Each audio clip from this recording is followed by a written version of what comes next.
मित्रांनो, इथे या प्रकारे अशी ही चन्नाची बघा वाढ झालेली आहे चन्नाच्या झाडाची. आणि हे हिरवगार दिसत आहे, हे तुती आहे. नमस्कार मित्रांनो, मी अशोक मोरे, श्री चिंतामणी आयुर्वेद या यूट्यूब चॅनलमध्ये आपले स्वागत आहे. तर आज आपण माहिती जे घेणार आहोत तर ती चंदन या झाडाविषयी माहिती घेणार आहोत.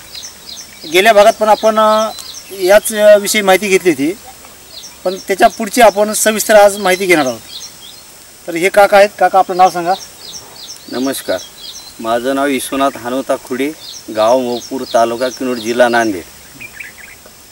तर आता मला सुरुवातीपासून ही माहिती सांगा की हे जे चन्नाचं झाड आहे तर याचं तुम्ही रोप कुठून आणले होते? आता हे पहिलं रोप आणले होते मी लातूरून आम्हाला ग्रुपमध्ये आणले होते. आम्ही 5-6 शेतकरी होतो. त्यावेळेस आम्हाला 45 रुपयाला घरपोच झाड पडलं होतं. तर त्याच्यानंतर मी पुसदून आणले. पुसदून घरपोच 70 रुपयाला झाड पडलेलं आहे. हां, तर हे 2 टप्प्यामध्ये मी लावगण केलेली आहे. यवतमाळमधलं पुसद? हां, यवतमाळमधलं पुसद. हां हां. आणि पहिलं आणलं होतं लातूरहून. सनी लातूरून किती रोप आणले होते? रोपं मी आणली होती 300 रोपं. आणि पुसदवरून आणले होते 50 ते 60 रोपं आणले होते जागी भरून काढायसाठी. तरी आणखी काय थोडं रिकामे झाले, यावर्षी थोडं लावायचेच आहेत मला. म्हणजे याच्यातले काही झाडं हे मेले म्हणजे याला काय होते, बुरशी येते. हां, याला पाहिजे निचऱ्याचं रान. म्हणजे कसं निचरा झाला पाहिजे, पाणी वाहून गेलं पाहिजे, पाणी संगळ रान नाही जमत. जेवढं तुम्हाला निचऱ्याचं रान आहे, माळ भाग आहे, त्याच्यामध्ये नाही खूप जोमानं वाढते. म्हणजे हलकी जमीन निचरा होणारी. काळी जमिनीमध्ये नाही जमत. काळी जमिनीमध्ये होईल, पण तुम्हाला थोडं बेडवर लावावं लागेल. बेड करून बेडवर लावावं लागेल. बरं, याला सुरुवातीला खड्डा वगैरे घ्यायला? खड्डा आम्ही काही नाही आणले. माझी लावगण पहिलीच होती रेशीम तुतीची. आणले रोप, आणले, बस खड्डे केले थोडेफार, 1x1चा खड्डा केला, लावून टाकले. आणि त्याच्यामध्ये बुरशीनाशक आम्ही वापरलं. हां, बरं. आता त्याच्यानंतर आता या झाडाला आता नियमितपणे काय याला फवारणी? नाही, याला आम्ही काही दिली नाही. फवारणी नाही, खत नाही. या मालाबरोबर पाणी, खत काय मिळत ते मिळत. म्हणजे हे जे चन्नाचं झाड आहे ते परजीवी आहे? हां, परजीवी आहे. तर आता हे समजा हे तुतीचं झाड आहे. हो हो हो हो. तर असं हे तुतीसारखं आणि कोणते झाड आपण याच्यात लावू शकतो? आणि याच्या आता बरेचसे शिफारस केलेली आहे. आता मी बरेचसे पलाट पाहतो, तर त्या बरेचशा पलाटामध्ये झाडं जोमानं नाही वाढायले. आता काही जणांचं म्हणणं आहे, बरेच लोक पलाट पाहा आले तर. आणि एक शेतकरी असाच आहे याच्यामधून सनी तिकडं लातूरकड, त्यानं सुद्धा चंदनामध्ये लावलेली आहे, म्हणजे चंदन आणि तुती लावलेली आहे. तर त्याचा पलाट चांगला वाढायला, त्याचं फाऊंड नाही का मी सुद्धा हे लावलेलं आहे. तर मला चांगले झाडं वाटायले. आता 4थं वर्षामध्ये मी प्रवेश करायलो, समजा 3 वर्ष मागं पडले. बरं, काही जण याच्यामध्ये बाबूळ, लिंब हो म्हणते, लावतात, पण त्याची वाढ नाही अशी व्हावी. त्याचं कारण काय असेल? त्याचं कारण एक आहे, ते होस्ट जे लावलं आहे, लिंब, बाबूळ जे आपण लावले आहे, ती या चन्नाच्या झाडाच्या वर जोमान वाढायली. म्हणजे थोडक्यात असं की या चन्नाच्या झाडापेक्षा असे मोठे उंच वाढते दुप्पट पटीने. ते झाड नको आहे समजा. हा, माझं मत नको आहे. आता काही जणांचं म्हणणं आहे, काही कृषी शास्त्रज्ञानाचे की बाबा लिंबच पाहिजे. आता लिंब मी तिथं लावून बघले आहे, तर लिंब याच्या 2 पट वरी वाढलेली आहे. तर पुन्हा ते झाड मोठं झालं, लिंबाचं झाड मोठं झालं तर याला पुन्हा दाबायच लागले ते, म्हणजे त्याची वाढच थांबायला लागली. तिथं त्याची सावली वगैरे पडल्यामुळे याला अन्नद्रव्य मिळत नाही, म्हणजे वाढ होत नाही. त्याला सूर्यप्रकाश आहे, त्याची वाढ जे गती आहे ते थांबल्या जाते. तर माझं मत असं आहे की बाबा हे जे रेशीम आहे जे लावलेली आहे, ते 1-2 महिन्याला याची कटई होती. कटई झाल्यामुळे काय होते, झाड हे सारखे वाढायले चन्नाचे, आणि चांगले वाढायले. आणि चांगले वाढायल्यामुळे याची कटई व्हायली, याला हवा भरपूर लागायला लागली. याच्यामध्ये कापूस, तूर हे उत्पन्न घेऊ शकतो ना आपण. कापूस, तूर, भाजीपाला काही घेऊ शकतो. पण याला होस्ट म्हणून नाही का 4 फुटावर 3 फुटावर कोणतं तरी तुम्हाला झाड लावावं लागेल. लावल्याशिवाय येणार नाही. फक्त असं माळरानावर हेच झाड लावलं तर जमणार नाही. त्याला कोणती तरी बाग सोबत पाहिजे. रोपं लावले त्यावर तूर लावा लागते. तूर लावल्याच्या नंतर मग तुम्हाला लिंब लावा, आंबा लावा, काय जे त्याची शिफारस त्याप्रमाणे तुम्ही लावू शकता. याला पाणी जास्त लागते? कमी लागते पाणी. कमी पाणी लागते. आता हे बाग आहे आमची, या पायाच्या बरोबर याला पाणी मिळत राहिलं, नाही तर 2-3 म्हणजे कमीत कमी, जर माझं तर मत आहे 6-7 वर्ष 6 वर्षापर्यंत तरी पाणी लागते म्हणजे कमी लागते पाणी. बरं आता हे दोन झाडाच्या मधलं अंतर हो किती फूट आहे अंतर? आता हे 15 बाय 15 15 बाय आवरेज 15 बाय 15 लावलेलं आहे. हा. आता कोणी 10 बाय 10 वर लावलेलं आहे. मी त्याची सुद्धा बाग पाहिली. त्याच्या बागेला नाही का वाढ नाही तेवढी, दाटवा व्हायला त्या बागेमध्ये. झाड जास्त मोठं झालं. हा झाड मोठं झालं की. आणि हे जे आहे ते 15 बाय 15 सरासरी मला चांगली वाटायली.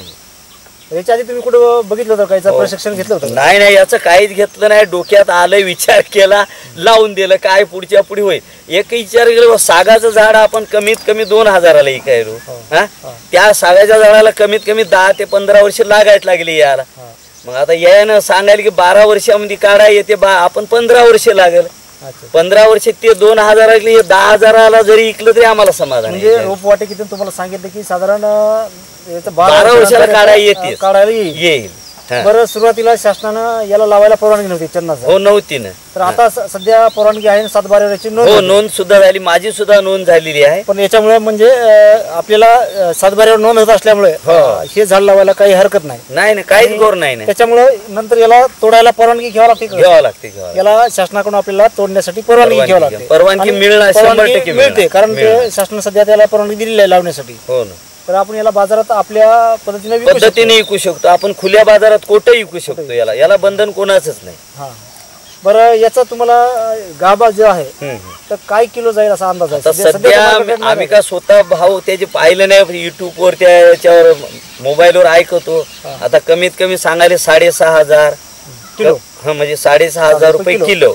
कोणी म्हणते 7,500 रुपये किलो, कोणी म्हणते 9,500 रुपये किलो. गाभ्याची क्वालिटीवर जशी क्वालिटी आहे तसं 9,000 पर्यंत आताचे भाव सांगायले. आपण काय इकलं नाही ना, आपण काय झाड काढलं नाही. आता पुढचे जे शेतकरी आहेत ते देवते म्हणून जे आहे जालन्याचे, त्याने झाड इकलेलं आहे. त्याने आम्हाला पुरेपूर सांगितलेलं आहे बा तुम्ही लावायला काही भिवू नका. बरं, 12 वर्षानंतर सरासरी अंदाजित त्याने सांगितलं बा 10 निघल, 15 निघल, 25 पर्यंत टार्गेट आहे वाढायचे. म्हणजे जशी वाढ होईल त्यात गाभा तयार होईल, त्याप्रमाणे हे होईल. कमीत कमी 10 किलो तर काय, आम्ही तर कमीत कमी 10 किलो झालं तरी बस झालं आम्हाला समाधान. हा अशा हेतून समजा केलं, लावलं. हे सध्या आता किती वर्ष झाले याला लावून? याला आता 4थं वर्ष मागं पडलं. बरं, हे काही झाड छोटे आहेत. हो हो. आपण इकडे बघूया थोडस.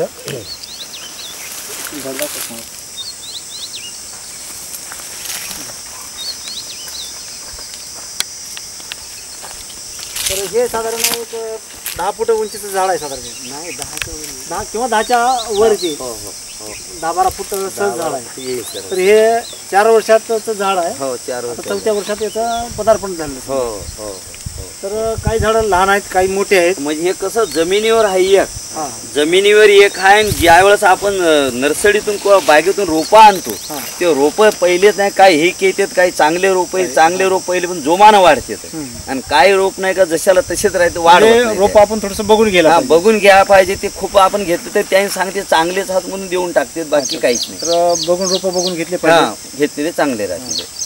सध्याचा वास वगैरे काही येत काय वास येत नाही, काहीच येत नाही. याला फळं यायला येतं, ते फळं नाही का खाली पडायला येतं, पडून सने झाडाखाली झाड तयार व्हायला येतं. सुरुवात झाली आता निघायला झाडाखाली झाड. बरं, याचा वास कधीपासून यायला चालू होते आंबे? त्याचा काय आपल्याला अनुभव नाही. सांगतात 12 वर्ष 7 वर्षापासून आता गाभा तयार होते एवढंच आहे, बाकी काही नाही. बरं, इथली जी जमीन आहे ती उतरती जमीन आहे? हो उतरती आहे. पाणी सांडे रान आहे. पाणी कारण इथं थांबत नाही. जास्त पाऊस झाला वगैरे तर इथं काही चिबडत वगैरे नाही. अशा स्वरूपाची जमीन आहे. आणि त्याच्यामध्ये जे पीक आहे तर हे तुतीचं पीक घेतलेलं आहे. तर याच्यापासून रेशीम तयार होतं. तर असा साधारण किती एकरचा प्लॉट आहे हा? आता हे प्लॉट चन्नाचा प्लॉट आहे 1.5 एकरचा. अच्छा. आणि हे तुतीचा? हो त्याच्यातच म्हणजे 1.5 एकर चंदनाच्या म्हणजे प्लॉट म्हणजे हे चंदन लावलेलं आहे. तर याच्यामध्ये झाडं बसल्या 350 झाड आहे माझं. म्हणजे 1.5 एकर मध्ये 350 झाड बसलेलं आहे. 1.5 एकर मध्ये 350. तर या पद्धतीनं आपल्याला काकांनी माहिती दिलेली आहे. तर हा व्हिडिओ आवडल्यास एक लाईक नक्की करा. आणि तुमचे काही प्रश्न असतील तर ते कमेंटमध्ये सांगा, आम्ही त्याचं उत्तर देण्याचा नक्की प्रयत्न करू. आणि हा व्हिडिओ आपल्या शेतकरी बांधवांपर्यंत जास्तीत जास्त पोहोचवा. धन्यवाद. राम.